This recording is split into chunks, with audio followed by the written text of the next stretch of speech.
Hey guys, what's up? I'm Erin and welcome back to the channel. There's a massive shift that's happening in America right now, and I haven't seen any videos about it. It's called Peak 65. At first glance, it might sound like something that only impacts baby boomers, but this movement is a big deal for all of us, especially millennials, Gen X, and even Gen Z. If you're a millennial like me, your parents are probably baby boomers, and what's happening as they go to retire? Well, it's going to affect how we think about retirement, how we think about Social Security, and how much we pay in taxes. So what is Peak 65? It was a name given to the year 2024 because of the record-breaking number of Americans turning 65. Over 12,000 Americans are turning 65 every single day. And this year alone, we will have a record-breaking new 4 million retirees. This isn't just a one-time blip. This trend will continue through at least 2027. It is the largest retirement surge in U.S. history, and it is putting an incredible amount of pressure on Social Security, Medicare, the housing market, and yes, long-term care. The Alliance for Lifetime Income has even called it America's retirement time bomb. So why the dramatic name? Well, it's because many boomers aren't financially ready to retire. Maybe they don't have a pension, maybe they don't have an annuity, maybe they just don't have savings, so they aren't financially ready. And this is creating 3 very real risks. They might outlive their savings, they might become more dependent on government programs, or they might be forced to work longer or drastically cut their lifestyle. Multiply that risk across millions of households, and now we have a systemic issue. So it's not that we have a time bomb that's going to explode overnight, but the impact is building slowly and steadily. And if we don't prepare, there are going to be very real consequences. And here's the thing to remember. It's not just about baby boomers. What is happening now is going to have ripple effects for every subsequent generation and how they look at retirement. Why this might matter to millennials. You might be thinking, isn't this a boomer issue? Well, yes and no. Here's how Peak 55 might be shaping our future. Social Security strain. Back in 1960, there were 1.5 workers per retiree. Today, it's about 2.7, and that number is still falling. And unless Congress acts, the Social Security trust funds are expected to be depleted by mid-2030s. And if that were to happen, if Congress doesn't act, then Social Security benefit payments would be reduced to about 70% of what they currently are today. That's a big deal for millennials. At this time, we'll be in our 40s or our 50s, and it's very likely that in the future, Social Security benefits will be less. So we might want to plan on receiving less as a cushion, even if the benefits do end up being more. Next up, we have rising healthcare costs and an increasing tax burden. As more people retire, that's going to put more strain on Medicare and long-term care, and inevitably the cost is going to be pushed on us, the workers. So it's very likely that we're going to see some policy changes. Maybe that comes in the form of higher payroll taxes, increased Medicare premiums, reduced benefits for future generations. Consider lower market returns going forward. As boomers transition to retirement, they're going to shift from saving to spending, and this affects the flow of money, and this could affect market growth. In fact, major brokerages are already adjusting their expectations. Vanguard's 2024 forecast for a 60-40 portfolio is 7.4 to a 6.7 annual growth. Fidelity is projecting U.S. stock growth at 5 to 7%. Historical averages are closer to 9 to 10%. But let's be real, let's take these projections with a grain of salt, because remember that these brokerage houses are still a business, and if they say expect a 5% rate of return and you get an 8% rate of return, you're ecstatic. But if they say expect an 8% rate of return and then you get a 6% rate of return, you're disappointed with them. So while we absolutely do not need to panic, we do need to stress test our assumptions, and this is what that might look like. Say you're considering saving $500 a month for 35 years. With an 8% rate of return, that could grow to $1.2 million. But if you only capture a 5% rate of return, that might grow to just under $600,000. That's nearly a $600,000 difference from just a few percentage points difference in annualized return. So this really speaks volumes to having some conservative nature built into your plan, and maybe you stretch yourself a little bit more and save more than you were otherwise anticipating. And here's the thing, the average millennial says they expect to retire around the age of 63.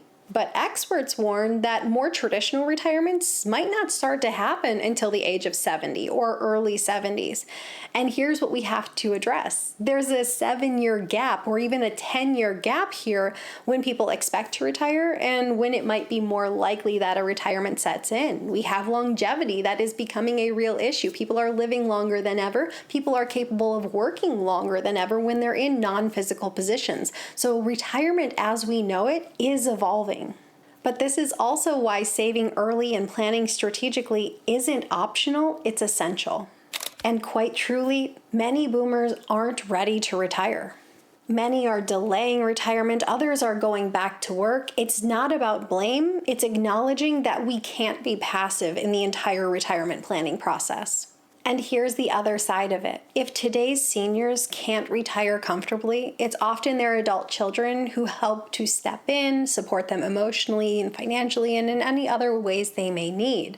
So the big takeaway is that planning for your future isn't about yourself. It's also about protecting your family from future unnecessary stress. Let's shift to what millennials can do to prepare while there's still time. Number 1, maximize your employer plans. Start with your 401k or your 403b. If your employer offers a matching contribution, make sure you are investing at the very least up to that match because that is free money. You do not want to leave that on the table. And ultimately, long term, you want to get to the point where you are investing 15% of your income, and that includes an employer match. So right now, if you're currently investing, say 10%, is there something you could do to find a way to boost your investing rate by just 1%, to get to 11%? And then maybe in a year's time, you boost it 1% more. Work your way there. It doesn't happen overnight. Just make sure you're slowly getting to that 15% benchmark. Just know that these tax-advantaged accounts are very powerful wealth building tools. When able, use a Roth account.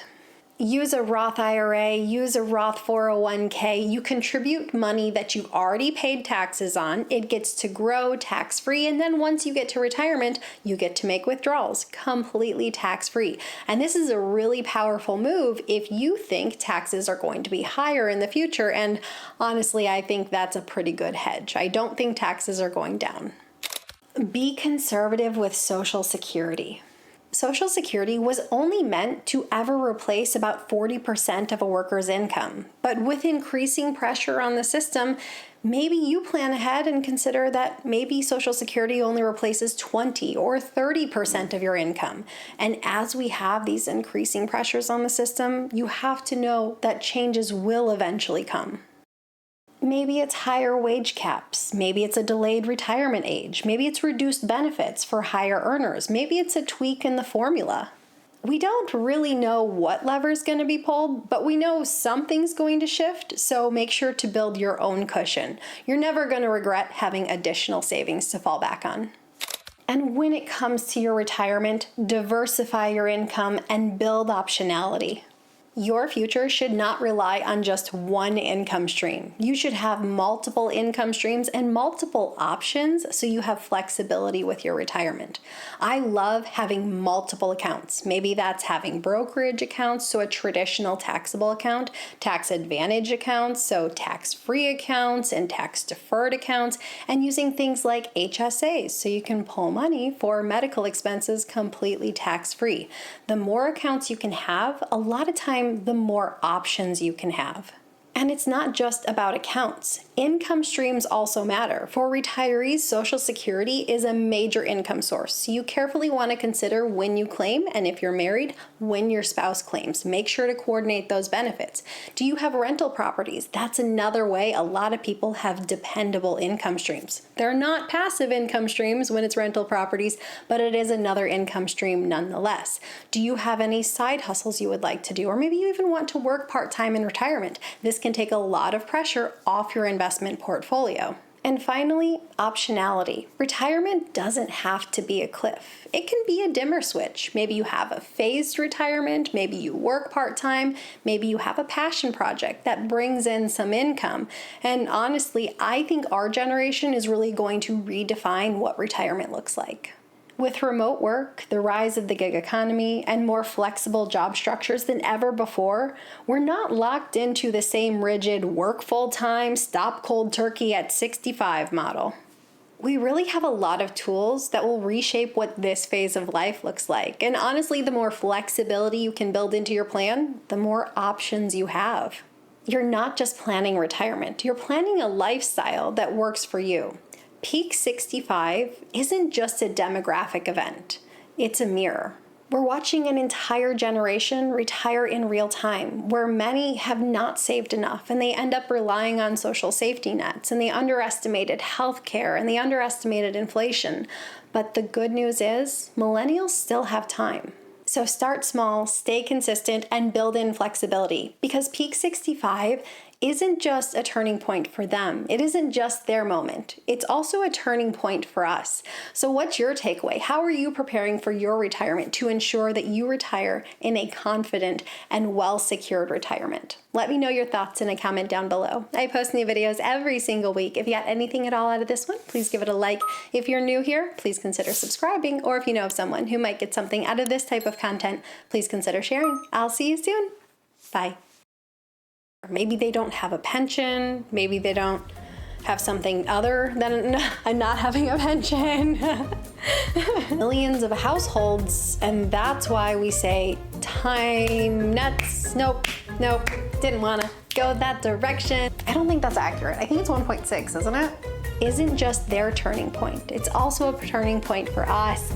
There's a massive shift that's happening in America right now, and I'm not seeing a lot of YouTube videos.